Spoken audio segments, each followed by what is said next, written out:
Hi, I'm Kay Brown. Welcome to Food, Wine, Pets, Travel. All the fun things you need to know about. Now, mention the word castle, and most people automatically think of castles they've seen in the UK or Europe or Japan on. Let's not forget those incredible overgrown castles at Angkor Wat in Cambodia. There's something about nature reclaiming those grand structures which seems to fascinate us all. But what if we had something, some place, right here in our own backyard, which is equally, if not more, fascinating?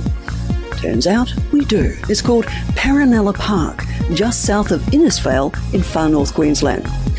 Now, there are so many stories around Paronella's accidental rediscovery by the current caretakers, Mark and Judy Evans, that, well, you're just going to need to take a moment to listen, and we'll be surprised if you don't feel compelled to go see it yourself. What turned you on about the place when you first saw it? I can remember, number one, as we walked around, we didn't need to speak, so there was no conversation, but both of us knew this was the place. This was where we were going to throw out the anchor and start a new part of our lives. I say a new part of our lives because I always call our lives a journey, and I think that's really the lovely thing about Paronella Park. We walked around, we certainly knew that this was it. I remember Judy saying as we came out the front of the park, she said, "Isn't it amazing? We never ever knew this place existed." And I recall saying then, "I feel like I've been here before." And I remember saying that, and I thought, oh, what is it that makes this place come back to me? And it did. But we certainly were not only surprised of its existence, it was almost overwhelming. And we also found that the track after that was many and varied, but very interesting. But you know, someone is looking for something new and something different to do. You go and look at an older house, a knockdown rebuild or whatever, you know, and you think, yeah, I could fix that up, it's not a problem, and then sell it. You're coming to something that was just totally ruined and overrun and with forest and everything. You must be some kind of an expert with rebuilding, yes? Gardening, rebuilding, absolutely not. And in fact, I remember someone very early on saying, you know, I'm glad you're into gardens. Well, I think the closest I got to that was lawns and tomato plants, literally a veggie patch. And I think we've never been in one place for very long because we travelled a lot. I also know that when we looked at it at first, it had its beauty. We weren't looking at it and saying it had to be refurbished, it had to be rebuilt and, you know, almost like let's paint it and it'll look fine again. So what we saw was basically the finished product. So for people listening who haven't been to Paronella Park, paint us a visual picture of what you see when you first sort of step out of your car and walk in, apart from being greeted by your good self, of course. Well, the first comment I'll make is, even after people listen to this conversation now, they won't be much the wiser as to what Paronella Park is, except that they'll have to come. And it's interesting because what you find is the physical park is very different to the emotional park and the capturing of people's imagination and so on. And I always differentiate. So what you have is, on one side, as people arrive in the car park, uncertainty. If you didn't have story and interpretation, it would mean the person would see the physical park, and what they would see is fountains, tennis courts, tunnels, bridges, castles that have a story behind them, a hydroelectric system, beautiful waterfall, and I'll call it gardens, but thousands of trees and plants. And I think that is the physical. Now, what happened, we heard the most beautiful story, and that came from Teresa, the daughter of the founder of the park. And it was Teresa that caused this building here and that fountain there and that waterfall there and so on to come to life. She was the one that breathe life into each of the pieces. Well, that's the thing. I was saying to someone, I put a post on Facebook of some friends of ours and the waterfall in the background. They said, oh, wow, that looks beautiful.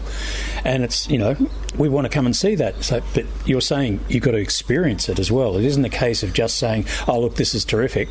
There is an emotion in there. There absolutely is. And I think, we get a lot of people that have written books that have had these chats and have written plays and the story being told, and it's almost this emotional roller coaster. It's not just this building and it's had this history and deterioration and now it's back to life through storytelling. It's been hit by cyclones, it's been hit by floods. Now, a person walking through wouldn't know that today, but those disasters have actually extended the story beyond Jose's time. Even in our time, we've had a couple of cyclones and we thought it was the end. So it's almost like our 26 years at Paronella Park have continued the story. And I guess that's why we say the dream continues. Yeah. Yes. Certainly, we're touched by the fact that it was a Spanish gentleman who actually brought this to life. It was his dream, his passion. It was his love story. That's why I'm referring to it as a kind of a Taj Mahal, if you like, that he built not just for his wife, but for himself as well, and for the locals.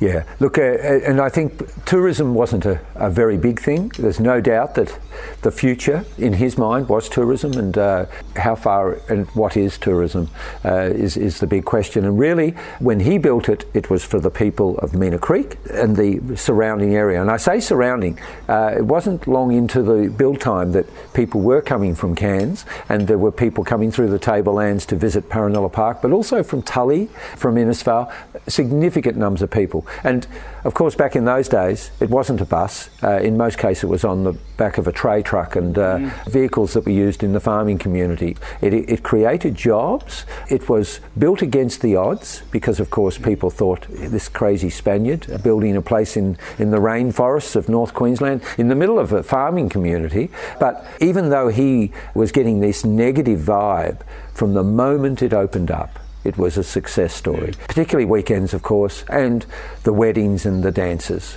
I guess people have to be aware that this is not Luna Park. This is not, a Disneyland, Disney World or whatever. There's so much more to it than that. I think that there is much more to it, and look, I'm sure there's, from time to time, you might get a person that doesn't enjoy it as much. I don't see people not enjoying it that do the storytelling and listen to the story and are taken on that wonderful journey. From time to time, people will say, "Oh, I don't want to do the tour." And we find that is a bit sad. And we actually, I will say, try and convince them otherwise. It's a little bit like turning the TV on and watching a beautiful documentary on Antarctica or something and turning the volume down. Yep. So you've got beautiful pictures and there they are on the screen, but nothing is better than Attenborough to tell you that story. So I think that's really the way I look at it. And so breathing life into it through storytelling. And we've found that storytelling, fortunately, has now been extended into a tour guide, now into other mechanisms of telling the story. Absolutely. And you're obviously very passionate about it. 26 years, you said you've been here? Gosh, we're 26 years in the one place and didn't do anything like this. What is the future for, okay, let's be personal here. You're not getting any younger. What's the future? Well, you're not old either, by the way. No, but you don't know when your situation changes, and I guess that's the best way to describe it. We have been 26 years. We've been here through disasters. We love the challenge. What we find as we get a little bit older is we find that we get a little bit tighter. And with social media, with the internet, with the way we're developing now, we're juggling many more things at once, and we're introducing much more to the park.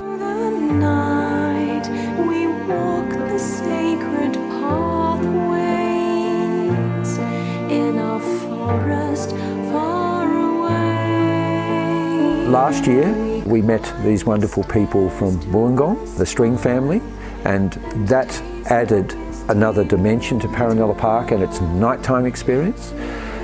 We believe that was meant to happen. They found us, they fell in love with the park, and their music as a string family is just perfect. It captures the mood and the atmosphere of the park, and in particular it continues to tell the story of Paronella Park and Jose and Margarita. And I just think that we are in that beautiful position now where we've created ourselves another reason not to move on yet. And so we have this certainly the next 2-3 years, and a little bit more determined by Sarah and Joel as to the timing, but they're talking 3 years, and they're also talking about introducing other forms of music. Just one example is... I might put my hand up, I play guitar. So. Beautiful. He's always trying, he's always trying. He always forgets the words, though. That's terrible. So do I.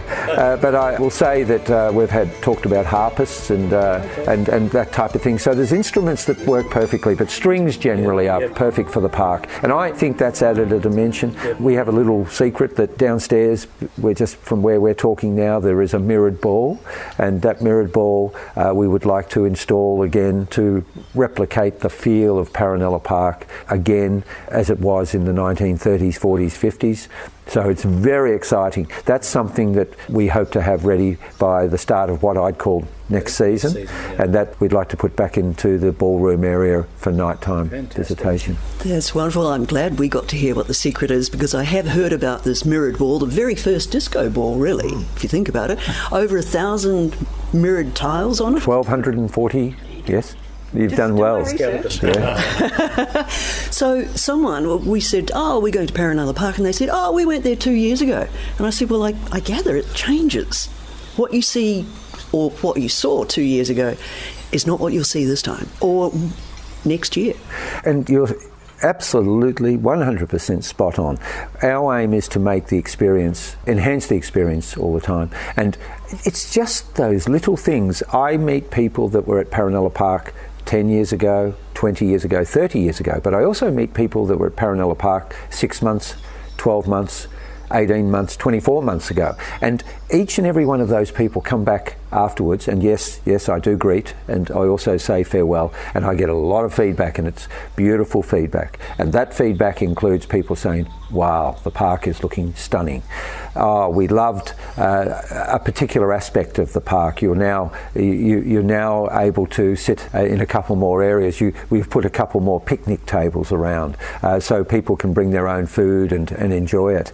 I think that it's one thing, the physical things, but I think the other one is we do employ close to 70 people there, and we have employed the right people. So whether it be a storytelling told with passion and enthusiasm and love, but also the gardens and the care and attention to detail that the gardening people, including our main gardening lady Michelle, each of these people do their job with a particular love of the park, and I think and the story. And I think that is the thing that makes the difference, because when people walk down an avenue and see how beautiful it is, they feel it, and that's really what it's about. Well, I can't let you go without asking, do you ever feel that perhaps Jose is still around? I absolutely believe it. We have had disasters. Each and every time we have had a disaster, each and every time, or something, a hiccup in business, we've come out the other side better for it. So we made decisions that was based on the park being damaged badly after Cyclone Larry. Those 3 decisions included every visitor receives a 2-year ticket. Now that decision we thought might last 6 months, 12 months, and then we'd go back to just letting people visit and maybe a week's pass and so on. But it was so well received, and it was implemented because there were no leaves on the trees. Here we are 13 years later, and we still have that 2-year pass, and it has worked a treat for us, but most importantly, it's worked a treat for our guests. A complimentary night in the caravan park. Now, people can't believe it, but we know that the Grey Nomad and other traveller market is the best grapevine in the world. And so we found that implementing that at that time was just the best thing we did, and it continues today. We've had to build another caravan park. Our little gift of a piece of Paronella Park on departure, that came from Cyclone Larry. So I believe that Jose is looking after us. We do have challenges, but those challenges seem to be overcome a little more easily than we would have otherwise thought. So there's someone looking after us, and we can't complain. Look at this beautiful green, lush rainforest gardens. It really is quite special. Certainly is, and so are you and your lovely wife Judy. So thank you very much, Mark Evans. Absolute pleasure. We are in love with Paronella Park and its people. Thank you very much. It's a pleasure. And as the old saying goes, get up here because you'll never know unless you have a go. Or words to that effect. Yeah, it's beautiful.